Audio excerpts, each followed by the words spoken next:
नमो भगवते वासुदेवाय। ओम नमो भगवते वासुदेवाय। ओम नमो भगवते वासुदेवाय। ओम नमो भगवते वासुदेवाय। ओम नमो भगवते वासुदेवाय। ओम नमो भगवते वासुदेवाय। ओम ज्ञानतिमिरन्दस्य ज्ञानाञ्जनशलाकया चक्षुरुन्मिलितं येन तस्मै श्रीगुरुवे नमः। नमः ओं विष्णुपदाय कृष्णप्रेष्ठाय भूतले श्रीमते भक्तिवेदान्तस्वामिनिति नामिने। नमस्ते सरस्वती देवे गौरवाणी प्रचारिणे निर्विशेष शून्यवादी पाश्चात्यदेशतारिणे। जय श्री कृष्ण चैतन्य प्रभु नित्यानंद श्री अद्वैत गदाधर शिवासदि गौरभक्तवृंद। हरे कृष्णा कृष्ण कृष्णा हरे हरे, हरे Ram Ram Ram Hare Hare. So today we will talk about items of knowledge. So when you hear the word knowledge, what typically comes to mind?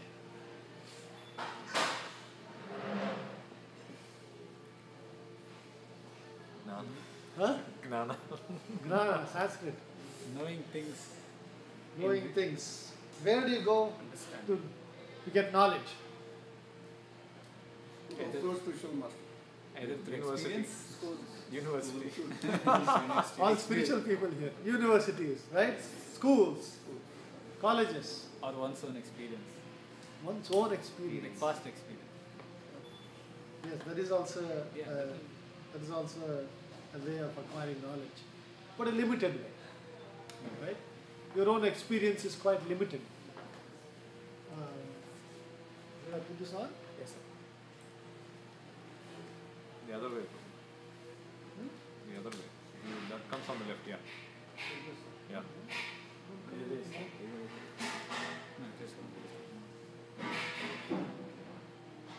If you do the other way, it will come quite close to your. Anyway. How to do the other way? Yeah, the back.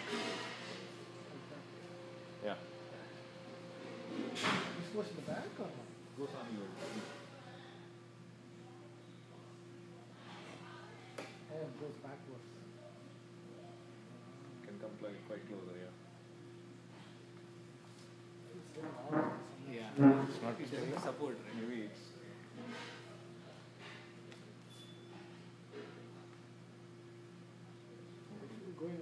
Should be going behind the ears. Then I think it's got a little bit of support. Normally it feels like it's going to fall off from my head. Then otherwise, Okay, that's good.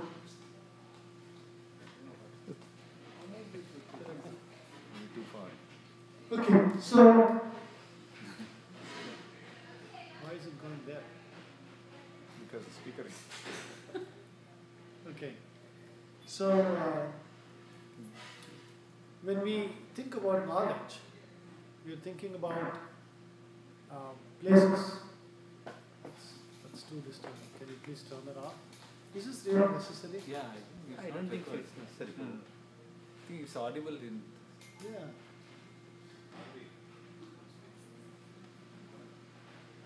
Okay. Hare Krishna. Why don't we turn this off? This is not necessary. It's not necessary. Only two persons. The phone anyway they If can we record. use this, we should use the lapel. The lapel is easier to listen. Anyway, so we think about schools, colleges as places where we acquire knowledge. Right? In fact, if you study the history of colleges, it was always based around religion. Does anybody know when Harvard was founded? 1600. Yeah, 1600. Quite accurate. 1636 was when Harvard was founded. Do you know which college was the first college that was started in the Harvard University? Any guesses? Theology.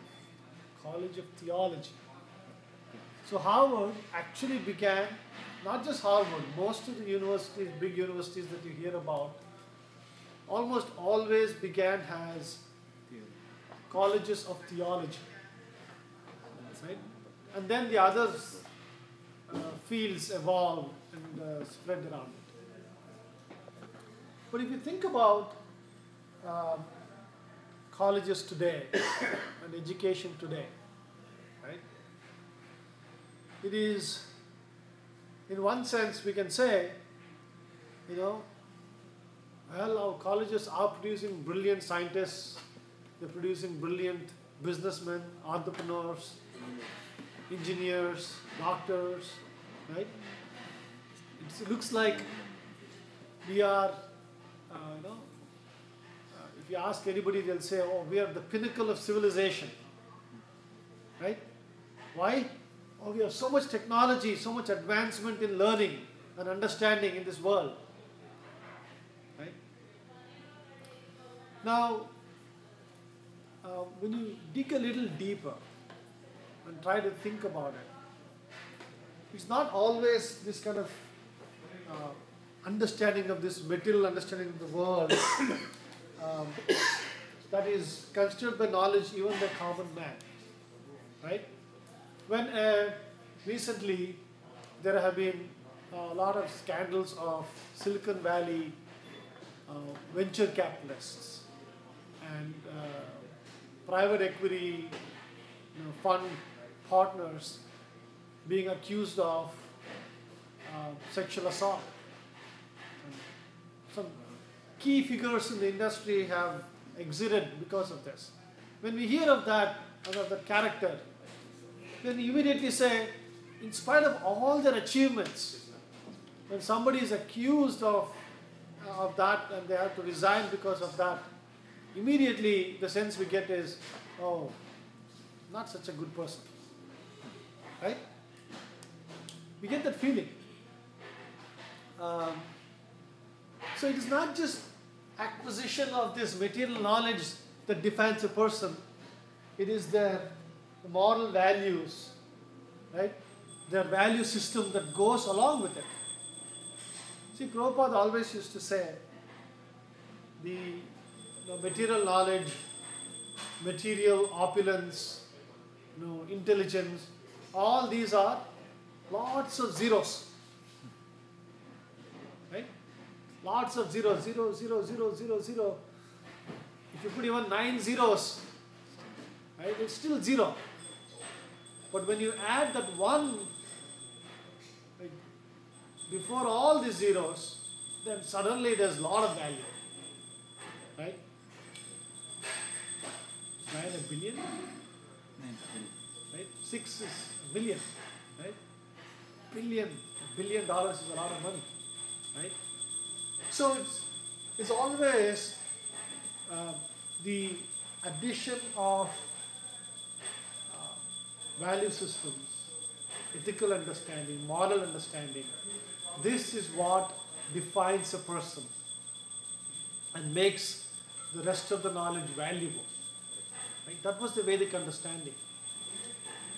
If you analyze what is happening in undergraduate schools in the country today, that gives us a little bit of an understanding of the moral compass in the universities. Right? Does somebody have any? It is mainly money driven. That could be a controversial topic. Yes. So I will leave it, let it go. But let me give you some other information. So to get a view of the moral compass of students in our undergraduate schools, I'm going to use a metric and see, whether that at least it is an indicator. So there has been a lot of talk nowadays about rape in undergraduate schools, right? I'm going to ask you guys to give me a number. What percentage, X percentage of, this is not some, this is an actual survey by the US Bureau of Statistics. So this is not some anecdotal number or something. This is a pretty precise number. It was a survey done of 9 universities, some really big ones, some common ones. Random survey about a lot of people participated in this, and this is as close as it gets to factual evidence. What percentage of females aged 18 to 24 going to undergraduate schools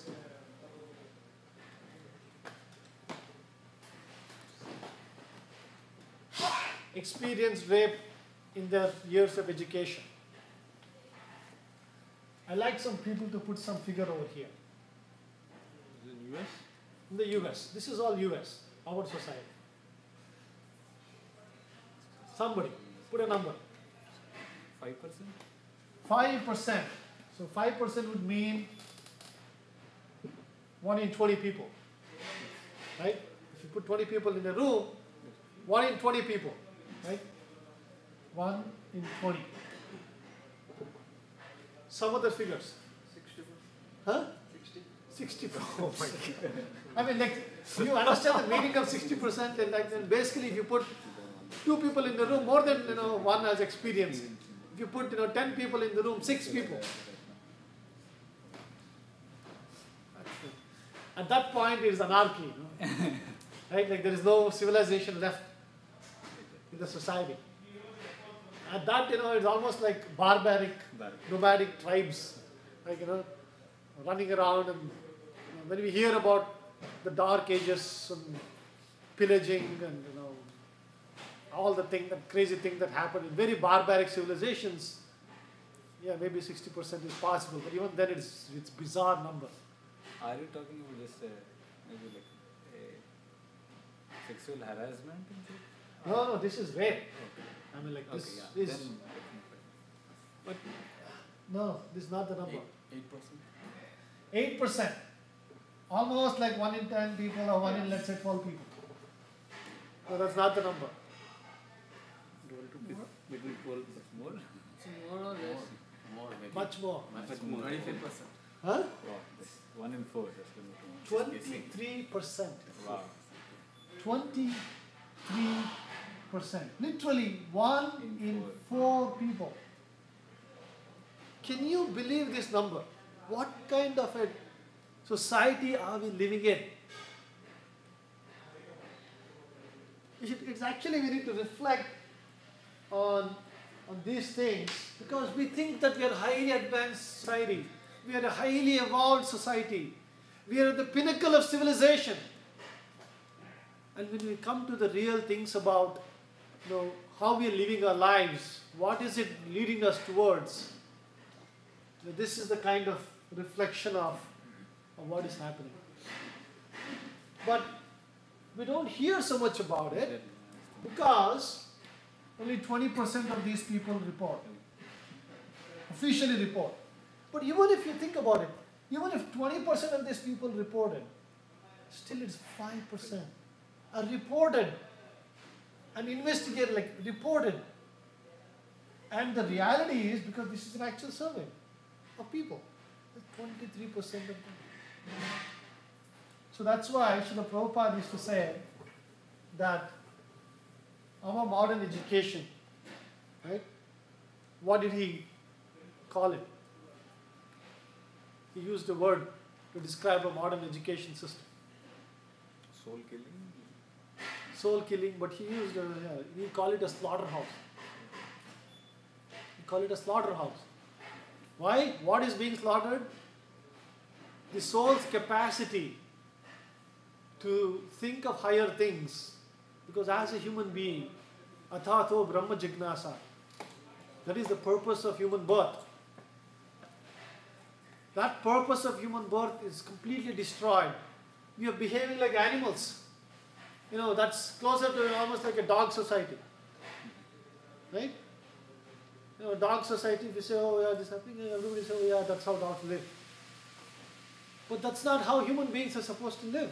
We are supposed to live a much more evolved and thoughtful lives, where our minds are engaged in higher thinking of higher principles.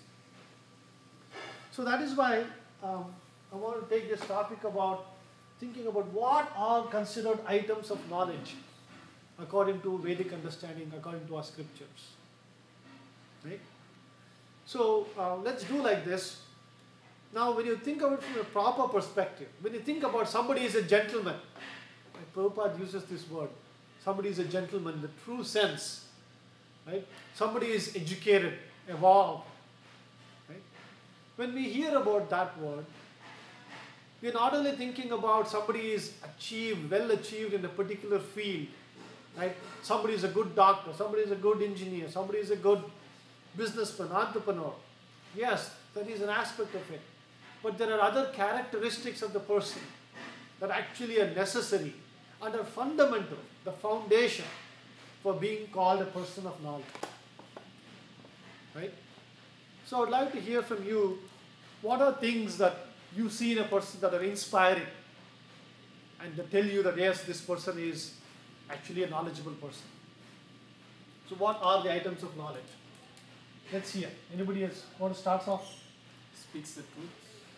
Speaks the truth. Person who is knowledge is always humble. Yeah. We'll go one by one. And so keep your thought. And I'm going to take the Sanskrit word that is given for speaking the truth.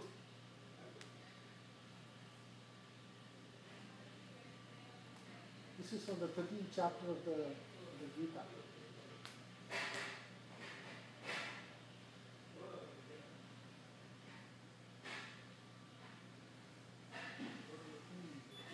I know it is there.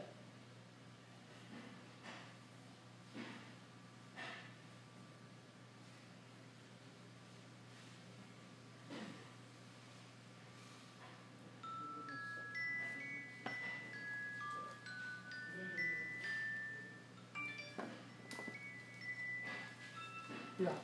So let's call interesting. So speaking truth, right? In fact, Prabhupada talks a little bit about this and says, even if your enemy comes to you and asks you a question, you should speak the truth, right? Now, the speaking the truth in the Vedic understanding has a little bit different gradation based on which varna you are from, right?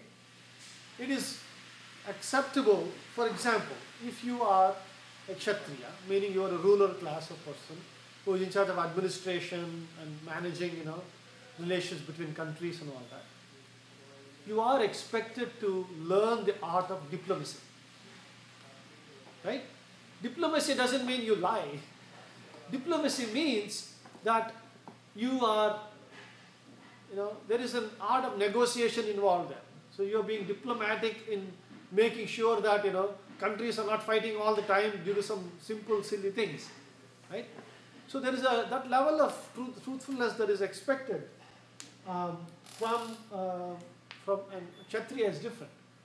Versus, and also Prabhupada many times says this, if you are a businessman, right? If you're a businessman, you should say, let's say you make dusters, you'll say, this is the best duster and eraser in the world, right?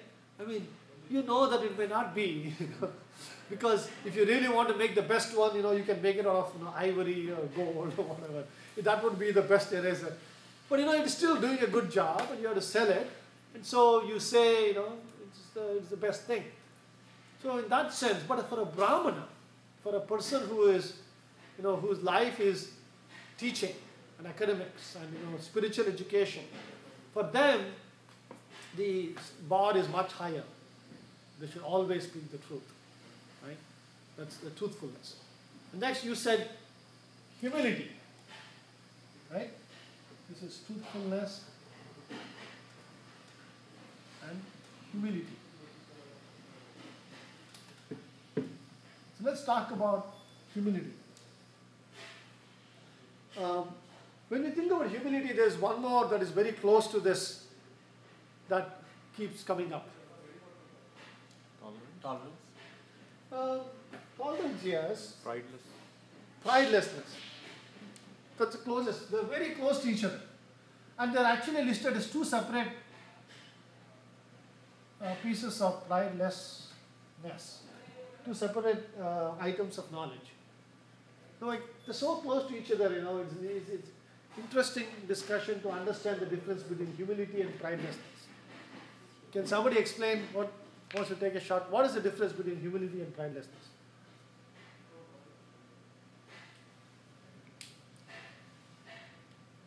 Okay. Humility is basically to understand that you have been given some ability and because of which you are able to do. It's not because you have all the control and power yourself. To understand that and give the credit to the right, the creator or whoever has given you that. Yeah. That is humility. Pridelessness means once you achieve that, whatever achievement, to remain grounded and not becoming carried away by that success. Yeah, you're spot on. You know? So humility is all about understanding. See, humility is the easier one out of the two, right? Because you will see, we see many examples of people who have achieved a lot and they're humble in the sense they say, yes, I achieved this, but they're not like throwing money around and being pompous and ignoring people and all that, right? Even though they have achieved so much, they are humble in themselves by their actions and their, the way they interact with the world, right? So humility is about accepting that even though you have achieved so much, you don't think too much about yourself, right? And knowing that that comes from somewhere else. That's a little bit higher evolved form of humility. Is knowing that everything belongs to God, or everything comes from the Lord. That's a little bit higher evolved form of humility. But pridelessness is a little bit more difficult thing to practice. In our day-to-day activities, in our times of achievement, right? We all experience some level of success in our work, in our different activities. It could even be in your spiritual activities. You achieve something big and everybody praises you, comes and says, oh, you're so great, you did such wonderful things, right? At that point, humility is about, external people, telling you or, coming, about that.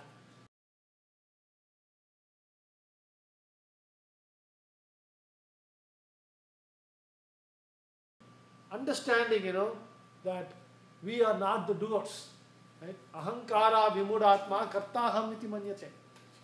When somebody is vimudaha, visheshatah mudaha, is vimudaha, is extra fool, kartaham iti manyate, they think I'm the doer, right?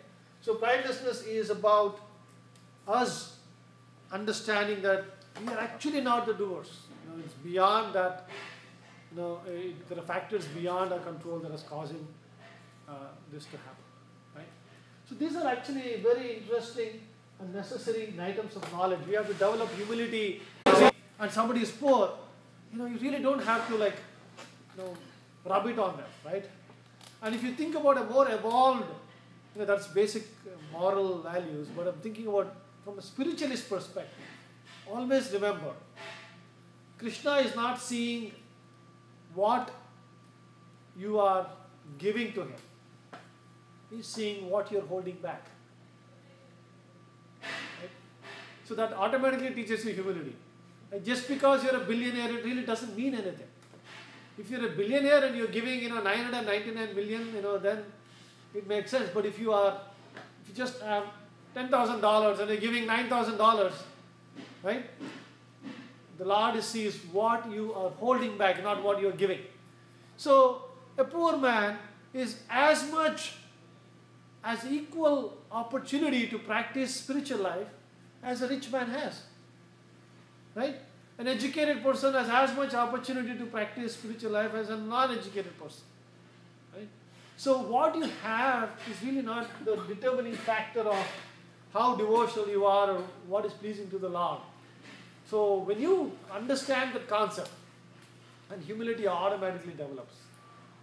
You are not, this thing, right? Now, pridelessness is a little bit more complicated, as I said, because you have to give up that sense of doership when you achieve something. You have to understand that it belongs to the Lord. It's just that you're an instrument in God's hands. So, okay, what other items of knowledge? Huh? Compassion.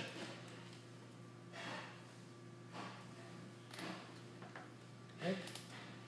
Compassion towards other living entities, which is expressed in the Shastras. How is compassion expressed typically? What is the expression of compassion? So, in the Bhagavad Gita, Krishna uses the word of non-violence.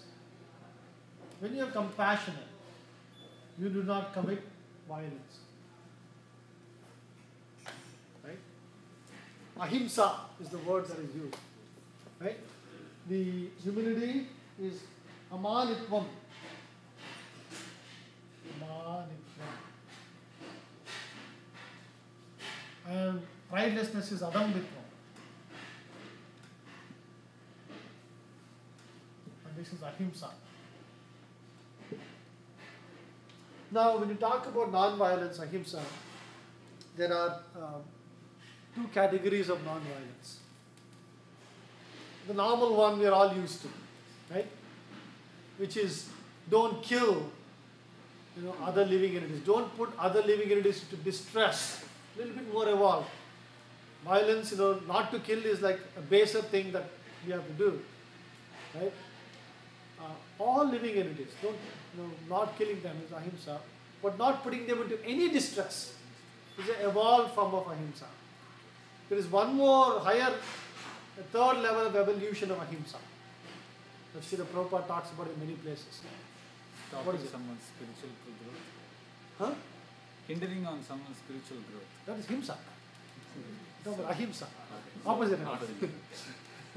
So Prabhupada says that a living entity, if you think about living entities suffering in the world today, right, somebody is suffering a lot, it is primarily down to the fact that they do not have a spiritual understanding.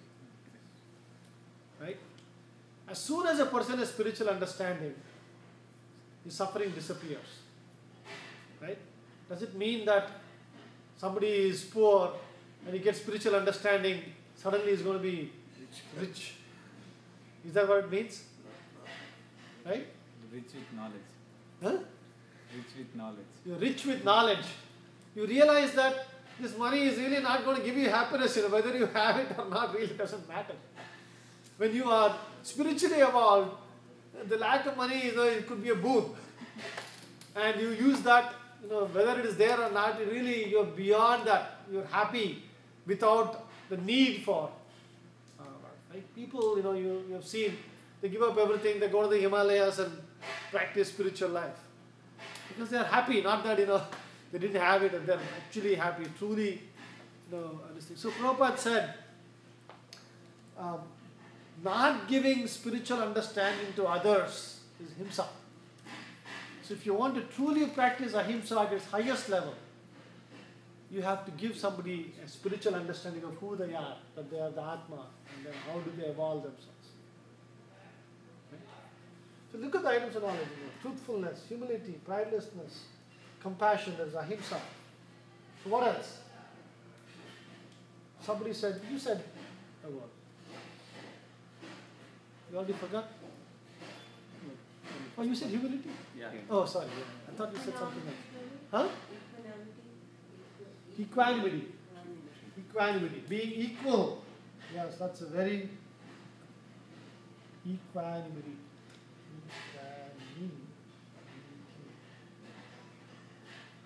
So here in the Bhagavad Gita, Krishna says,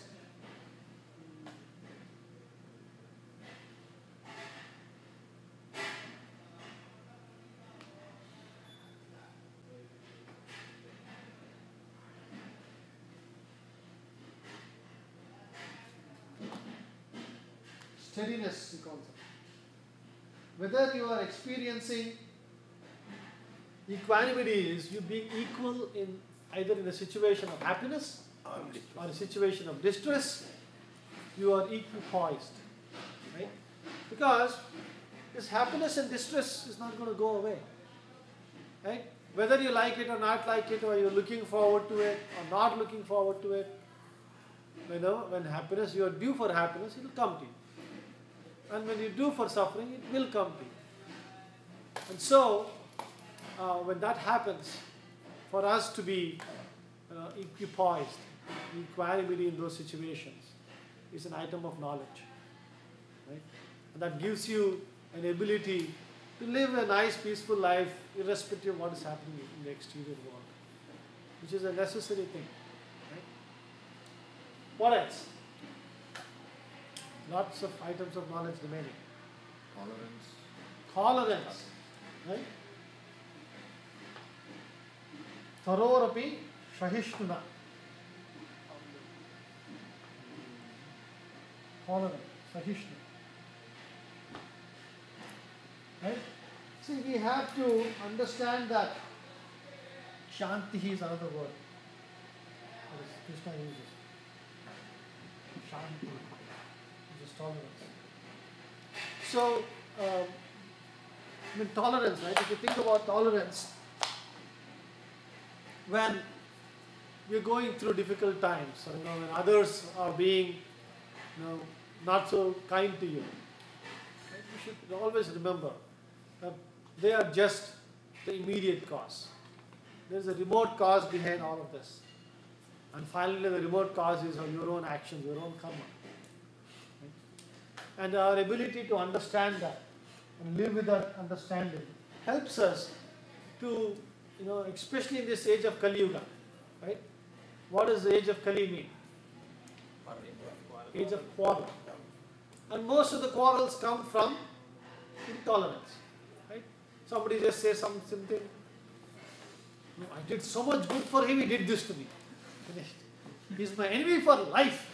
Has written off permanently. Right? That kind of intolerance is just so detrimental to yourself. Right? There's a very beautiful example, which is very helpful in thinking about tolerance.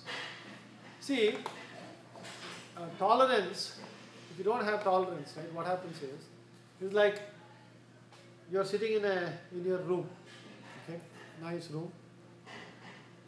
Somebody comes with really dirty slippers and walks all over it and goes, so much dirt all over. Right? It's like that, you are allowing somebody with dirty slippers to come and walk through your room. Right? If you don't register any of that, right? You don't even open the door of your mind to all these negative people with negative thoughts. You're tolerant. Then they're not coming in. They're standing outside your door. Right? So your mind is clean. Right? Why do you want to get somebody else's dirt into your mind? It is actually somebody else's dirt. It's not even your dirt. That is why it is important when we go through those situations for us to be tolerant. Right? You're blocking the doors and saying, no, you have dirty feet, I don't want you to come inside. You prevent them from coming inside. Okay. Okay. Any other items of knowledge? Without false ego. Huh? Without false ego. Without false ego, yes, that is also one of the items of knowledge. Lack of false ego.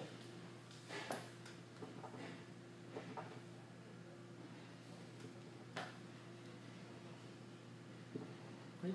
Now, but what does this essentially mean from a spiritualist perspective? What does not having false ego mean? Having right ego. Having right ego. Identifying. It's the easy answer. Knowing I am not the doer. You're not the doer, right? It's a little bit more beyond that. Like, you're not this body, you're not this person who you think you are. You're essentially, as Prabhu said, the important thing is the invoking or evolving your real ego. Automatically false ego goes away. That is the way, in our Krishna consciousness, our method of giving up false ego is not like, no, I'm not this person, I'm not that, I'm humble, I'm this, that's not like, I am eternally a servant of Krishna. Right? I am a Dasa, Dasano Dasaha. I'm a servant of the servant of the servant of the Lord. When we revive our real ego, automatically false ego goes away. Right? So that is that's this item of knowledge. What other items of knowledge? Humble is done. Humility is already there. But there is another aspect of this, which is similar to humility, not rightlessness, but think about it, when somebody is, for example, I remember back in the days when we started Akshay Patra, talking about 99, just before we started there. So the senior leaders of Infosys used to come regularly to talk about this program. I mean, this was the conceptual stage. And we all so distinctly remembered. Gopal Krishna used to come, Narayan Murthy sometimes, but Gopal Krishna used to come regularly. And he used to come in a Maruti 800. Right? I mean, at that time itself, he was worth crores. I mean, there was hundreds of millions of dollars in those. Now they're worth much more. He used to come in a Maruti 800. Right? What do we associate that with? Simplicity. Right? Somebody is simple.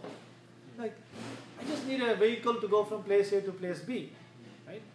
I may need a safe vehicle, I may need this vehicle, but I don't need a fancy vehicle that, it's just I need to get from place A to place B. That's simplicity. Right? I mean, if you think about it, like Warren Buffett, to this day, he lives in a very small house. Right? Somebody might have seen the picture of it. They say that his house is worth like 0.0001% of his wealth. I mean, think about it, what do people do as soon as they get rich? They buy an island. They'll buy an island. At least the people we know will buy a big house, right? 4,000 square feet, how many of you live in the house? 2 of you or 3 of you? At most 4. Why did it 4,000 square feet right? 10,000 square feet. Buy an island. And all that. So that shows, you're complicating your lives. Right? I remember another person I read, Sudha Murthy. Right? She basically was one interview where she was talking about how she has not gone shopping in the last 10 years or something.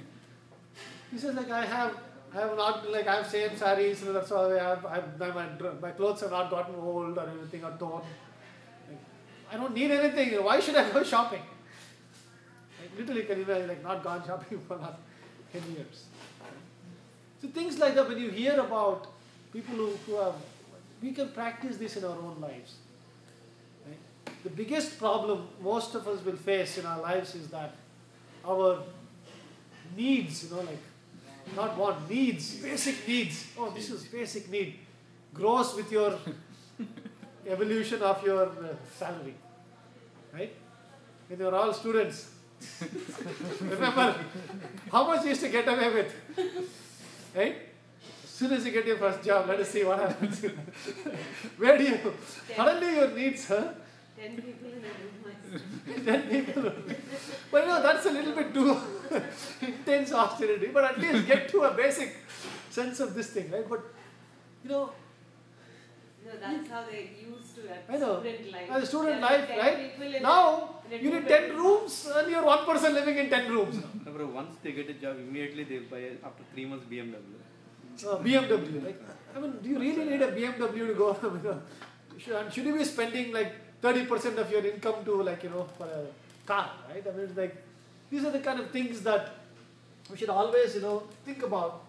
See, the more simple you are, the more insulated you are from all this. The Shanti becomes easy, humility becomes easy, all the things become easy when you are simple, right? So this is a necessary thing. We won't finish all the items of knowledge today. I think we will just wrap up. It's already 8:36. this enthusiasm, being enthused is also an item of knowledge. So there are a number of nectar of instruction also have. There's a lot of references. Those are things that are helpful for knowledge, but it's not a reflection of this thing. I mean, if you think about it, being enthusiastic, I would say, is same as being equanimous, right? Because you are practicing equanimity, whether your your actions are getting external result or not getting a result. Enthusiasm, see, when everything is going nice for you, it's very easy to be enthusiastic, right? You get a promotion, next day, like, I'm going to work 50 hours next week, whatever, 100 hours next week. Why? People have praised you, you've been, compensated for your good work. So it is very, like you woke up the day, you're feeling like $1 million, they say. And you're so enthusiastic. Well, the day you get fired from your job, will you be same enthusiastic next day to, get up and do your thing, go look for your next job and actually work on it? That is a test of your enthusiasm. That's why I said it is equal to equanimity. Right? We'll close with simplicity, but this is an important aspect of it. The Sanskrit word is arjavam. Arjavam. We truly have to practice simplicity. And simplicity is not just in our dress and what we own and all that. It goes beyond that. Simplicity in our thinking, right? Simplicity in what we expect from the world, how we lead our day-to-day lives as well. Right? It is if we don't develop this attitude of simplicity, this leads to one of the things that is very detrimental to spiritual life, which is over endeavor. Right? Prayasaha. If you're not simple, then like I said, your needs just there's no limit to needs, believe me. There is no, you can have $1 million, you can earn $1 million and still feel, look at these other people, they're all earning. Immediately, next moment you will feel that it's not even, like you won't even have a few hours to enjoy your happiness of earning $1 million. Immediately that it's being replaced with a newer goal and a new shiny object you're running behind. So it's important for us to take time to reflect on some of these items of knowledge. We'll continue with the rest of them. But think about this, which school or which college is teaching you these items, right? Almost everybody is taught to be, like, you should be, like, be what you want. Go, be the number one, go get it. Right? Be the achiever, think of what you want to be and you will be.